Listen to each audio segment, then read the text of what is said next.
my name is Chloe, welcome to my channel. Today I'm going to be talking you through my April TBR. So it is year 3 of the Magical Readathon and April is time for the owls. I have never been so excited for a readathon. The Magical Readathon has become such a big part of my reading year that I had to get on top of my TBR straight away, plan my whole month, plan every prompt and just get myself really involved. So I have my Wizarding Careers Guidebook printed. I'm not 100% set on a career. So last year I went for Charms Professor, which I got. I did all my prompts, but this year I'm just not sure. I was thinking about maybe doing another professor role. I'm not sure if it really works like that. So I have gone, for the purposes of this video, I am going to go for Spellmaker, which I believe is one of the new ones. So in the owls you have to get Ancient Runes, Arithmancy, Astronomy, Charms, Divination, History of Magic and Transfiguration. But I'm going to try and get all 12 because I think I got 8 last year, and just reading all 12 of these prompts would make me very happy. There's a lot of books here that I do really want to read, so we will see how many I can get and I'll just start talking you through them. So for Ancient Runes, for the prompt is the Heart Rune, and that's to read a book with a heart on the cover or in the title, and I've gone for A Heart So Fierce and Broken by Bridget Kemmerer. This is the sequel to A Curse So Dark and Lonely with its gorgeous spine, and I read A Curse So Dark and Lonely during the Magical Readathon last year. I believe it was the Owls and I believe it was the first book I read for it, so I'd really like to replicate that with A Heart So Fierce and Broken. I know I'm going to love this book. I can't wait to read it. I keep putting it off because I'm a bit intimidated on the what if I don't like it, but I will. So this I'm very, very excited for and will hopefully be picking it up on the 1st of April. Next is Arithmancy and the magical qualities of the number 2, and that is to read something outside of your favourite genre. I have gone for The 7 Deaths of Evelyn Hardcastle by Stuart Turton, which I've just noticed matched my nails. This is our Reading Between the Spines group pick. So I had this lying about on my shelf and need to get it read. It is a beast of a book, but I have to read it for the book club anyway, so I'm thinking that it's going to be a good idea that I get this in as a prompt. This is about Evelyn Hardcastle, who has been murdered hundreds of times, and each day Aidan Bishop is too late to save her. The only way to break this cycle is to identify Evelyn's killer.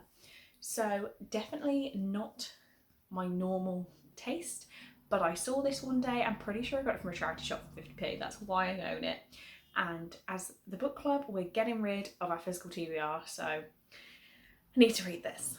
Next is Astronomy, and the prompt is night classes to read a book when it's mainly dark outside, and I've gone for Frostbite by Rochelle Mead. This is the 2nd book in the Vampire Academy series, and I am reading all of those in order over the next 6 months. I'm reading Vampire Academy literally right now in March. I'm looking at it, I'm tabbing it up. So I have read Frostbite before. This will be a reread, but it's quite small, and the main time I read anyway is after I've got home from work and start relaxing in the evening, so it's dark, so this shouldn't be too far of a deviation away from what I normally do. Next is Care of Magical Creatures, and the prompt is Hippogriffs to read something with a creature with a beak.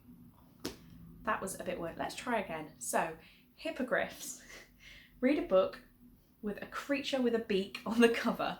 Why is that so wordy? I don't know. But I have actually changed this prompt. I've already filmed this video once and changed the prompt. So The Hunger Games by Suzanne Collins is now what I'm going for. I was invited to a sort of big buddy read group by the lovely Connor, so I will link all his stuff in the description so you can go and check him out, because every time, it's like on most of my videos now, he writes a really nice comment and I'm so grateful for it. So yeah, I missed Peyton Reed's read along for the Hunger Games, so made a comment that I wanted to take part in one, so it's now happening. Obviously I'm not going to explain the Hunger Games, but there is a creature with a beak on the cover. Sorted. Next is Charms, and the prompt is Lumos Maxima, and that is to read a book with a white cover, and I have gone for Follow Me Back by Nikki Cloak. This is one of my books from my 20 backlist books to read in 2020. So it's been around a long time. It's been on several readathon TBRs. I never get around to it. So now is the time. This is a thriller based on the, I'm not really sure exactly, but based on the idea that can you really be sure who's telling the truth online? I'm just going to stick with that. A lot of it seems to be written in like text format. I'm excited. I keep putting this on TBRs, never getting around to it, so now is April 2020 is my time to shine. Next is Defence Against the Dark Arts, and the prompt is Grindylows, and that is to read a book set on the sea or by the coast. I've gone for Summer of Salt by Katrina Leno, which is literally on an island called By the Sea, I believe, unless I'm reading that wrong. This I got for Christmas from my parents. It's quite a little book. I have been very intrigued to read Katrina Leno. It's, from what I've heard, it is contemporary with like a bit of whimsical magic, which I'm not 100% sure whether I'm going to like the magic side, but I like a good contemporary. It's quite short, fits the prompt, sorted. Next is Divination, and the prompt is Third Eye. So I had to use a random number generator to pick a book from my TBR. I used my Goodreads TBR. I have already done this because I was too excited to pick the prompt, so you're not going to see me picking it. But I got The Pretty One by Lucinda Rosenfeld. I know that I did this with a random number generator because I don't really want to read this book. This was a potential unhaul book, and I have to do divination to be a spell maker, so this is going to happen. This is about 3 sisters, one of which is pretty, I think. One of which is a single mom and a great beauty. One is a perfectionist in all areas of life, and one is an opinionated activist spitfire. I picked this up in America. I was on a bit of a, me and Brittany had gone book shopping. I wanted to buy books. This looked okay. Gave it a shot. Now I don't really want to read it, and I'm gonna have to read it, but that's fine. It gets a book off my physical TBR. Next is Herbology, and the prompt is Mimbulus Mimbletonia. I believe I've said that right. And that is to read a book starting with the letter M. So I've gone for More Than We Can Tell by Brigid Kemmerer. Brigid Kemmerer is one of my favourite authors right now. I've obviously got A Heart So Fierce and Broken already in this TBR, and I wanted to whack another book in. I read maybe 2 of her books last year as well, and I really enjoyed them. So I do not think this is going to be a bad idea to have 2 of hers. This is actually the sequel, sort of, to Letters to the Lost. It follows different characters, but it's in the same like group. So I think I'm going to love this. I know I'm going to love this. Well, if I don't now, I'm going to be really upset. But couldn't wait to pick this one up, so worked it into the TBR. Next is History of Magic, and the prompt is Witch Hunt, so to read a book with witches and wizards, or wizards. I have stretched it in a way I think is okay and chosen a book that includes warlocks. Are we meaning the same? I'm going to say we are, and I've gone for City of Fallen Angels by Cassandra Clare. This is because myself and Brittany at the Neverending Reader have already mentioned, so she'll be linked in the description, are doing a buddy read of all of Cassandra Clare's books, and this is the next one in our readathon. So I need to fit it in. Why are all her books so chunky? This is probably the smallest one so far, but I feel like it's a real commitment to sit and read a Cassandra Clare book now, which it never felt like, but I'm still really enjoying them. So I can't wait to pick this one up in April. Next is Muggle Studies, and that is to read a book from the perspective of a Muggle, and I've gone for a buddy read I'm doing with Emily at Noval Novels, and that is The Kiss Quotient by Helen Huang. So I really want to read this. It's on my 20 backlist books to read in 2020. I have been so excited to pick it up. And it's, as far as I know, it's about a woman with Asperger's trying to find a boyfriend, I guess. I have been really intimidated to pick this up just because it's not the teen contemporary that I'm used to. Like, putting an adult twist on things always throws me off, but I'm excited. We will see, and obviously I have the lovely Emily to help me get through it. Next is Potions, and the prompt is Drinking Solution, and that's to read a book under 150 pages. So I've gone for The Kissing Booth Road Trip by Beth Reckles. This was her World Book Day 2020 release, and I believe it's about 120 pages. I actually don't know.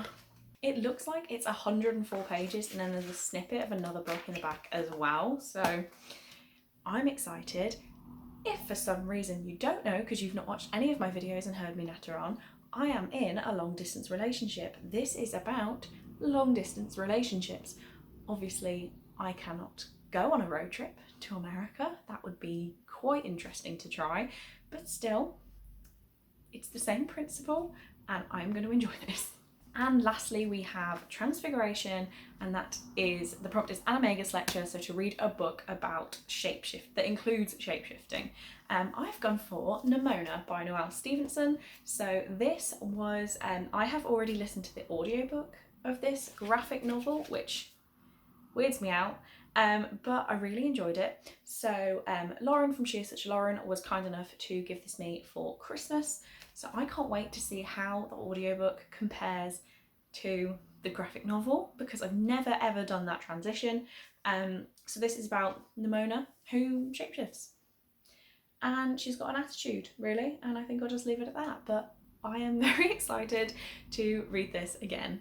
So those are all the picks for the owls. If you are taking part and you've posted a TBR, please let me know, because I'd love to watch it. I love just the community feel that we get about this readathon. It's so exciting. But please just let me know if you're taking part. Even if you're not a fellow Ravenclaw, then it's fine, I'll accept it. So I will be posting weekly vlogs, I think. I think I've worked out to doing 5 vlogs. The first one and the 5th one aren't exact weeks, but we will see how it goes. Not a lot exciting is happening in my life or anyone's life really, because I'm weekly vlogging right now, and it's a lot of I went to work and now I'm working from home, and that is pretty much the entire vlog. So we will see if anything exciting happens in April that is worth vlogging. If not, I'm probably still gonna vlog anyway, so I'll let you get excited for that content. But on that note, thank you very much for watching this video. I really do hope you enjoyed it, and I will see you in the next one.